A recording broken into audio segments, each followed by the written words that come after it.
The Stimson Mini Bug is a rare and distinctive mini-based beach buggy designed by Barry Stimson, a British automotive designer known for his creative and unconventional kit cars of the 1960s and 1970s. Unlike most buggies of its era, which were built on Volkswagen Beetle chassis, the Mini Bug used components from the classic Mini, featuring its front-engine, front-wheel drive layout. The first version, the Mini Bug Mk1, appeared in 1970 under Stimson's company Design Developments. Around 20 units were built, sold through Custom and Hot Rodding Center and Surrey Racing Cars. These early models had sharp body lines and a forward-opening bonnet.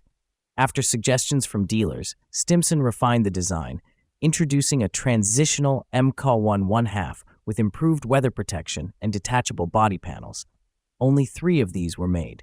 In 1971, the Mk2 entered production under the new name Barry Cars, co-founded by Ian Smith.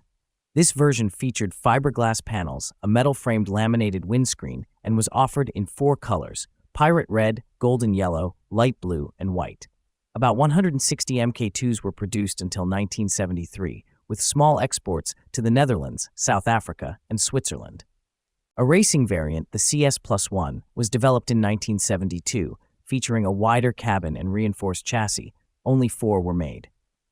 Later evolutions included the CS+2, built under Nouveau Developments, with just 2 units completed before production passed to Mini Motors Rochdale, which built around 25 examples. In 1979, rights went to Saronset, which made one-piece fiberglass bodies and even an electric version. Production finally ended in 1985. Over time, the Mini Bug became a collector's curiosity.